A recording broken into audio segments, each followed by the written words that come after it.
ago, I started experimenting with how to break free from a 2D space of paintings and into the 3D space. After experimenting with paper prototypes, came to a crumbled piece of paper. In general, really like that shape. So, exploring that in a number of years, I came to the conclusion that I had to crumble one of my paintings to begin that overall journey. It being very uncomfortable for me because in the beginning, I am a portraiture artist. So for me, it is all about control, controlling that painting, controlling that portrait, the colors, everything involved. So going from that to now this 3D space where I'm crumbling my works and I can't control it made me very uncomfortable. But in doing that for a number of years, I found myself becoming more comfortable with the uncomfortable. And as well as found an interesting effect in showing these pieces, not only from the public, but from other artists, was I would get a lot of comments of, "That's very brave. I can never do that with my work." And at that point, I noticed I created a disconnect between my work, that 2D space and that 3D space, which allowed me to be free and experiment a little bit more. So I created this particular series focused on that particular message of accepting the uncomfortability in life and focusing on what you can control versus not can control.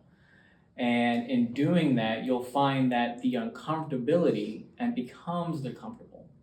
So I have a sticker image here showcasing the before image. It's a portrait of myself. And of course, after there, the series itself encompasses 5 different portraits of myself. This series is called The Uncomfortable Portraitist. And I utilize all the spectrum colors. So the 6 pieces. So 6 spectrum colors. And happy to answer any and all questions relating to my piece and the series itself. Are you making uncomfortable gestures with your face to double up on the uncomfortability of it all? That's a good call out. Yes.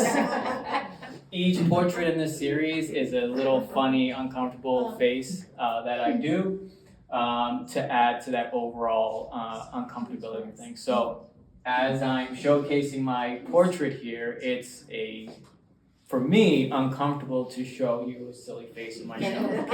Can you show that face right now? Maybe something. I was thinking of Popeye. I think I was watching Popeye there. So that's one of mine. I have others that's way more uncomfortable for that. So that's just another area as far as sort of accepting and playing with that uncomfortability, and then over time accepting it and allowing it to be comfortable for you. And me in doing that, I found it really allowed me to develop a new perspective that I probably would not have been able to get if I did not do this experiment series in general. So this is canvas? This is all canvas, acrylic on canvas. Started off as a nice big sheet. And really, I have no control. So however it gets crumbled up and formed, that's how it is. So each piece in the series has its own unique crumble. How do you crumble? So it's all actually hot glue. So because it's canvas, I put it into a position, throw some hot glue in the back, and once that dries, that's there for good. So wait, you paint your portrait. Yeah. You let it dry, and then crumble it up. Have you felt a sense of release or a lean into the play aspect of this, even though it may have started uncomfortably?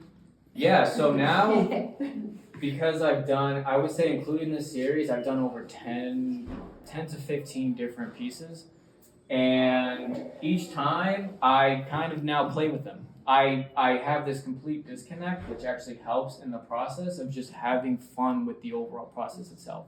So I'm able to still get my overall need of control of doing the 2D painting, and then when I get to this part, I can just go wild. I let loose, and however it forms, and I think it's a pretty good representation of life where we just can't control how we're formed and molded and all these things, and each experience ends up making us our unique selves.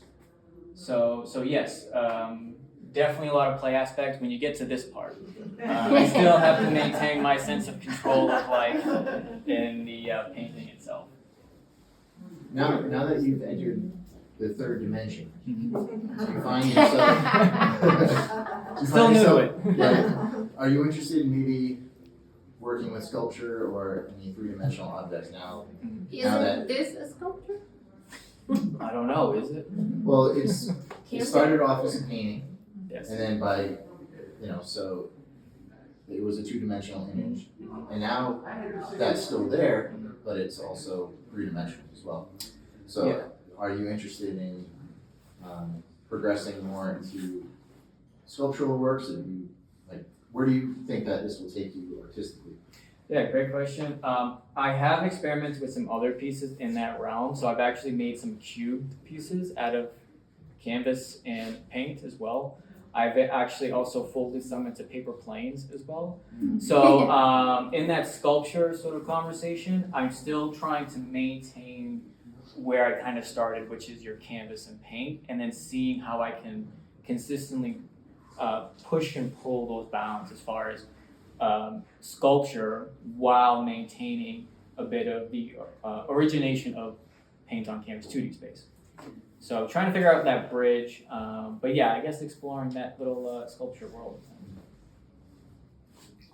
Have you tried other things than hot glue, like stiffening agents, or was hot glue the go-to? I did try a few different things. Hot glue worked the best because of the fabric in the back. Once it dried, it just grabbed hold and just did not let go.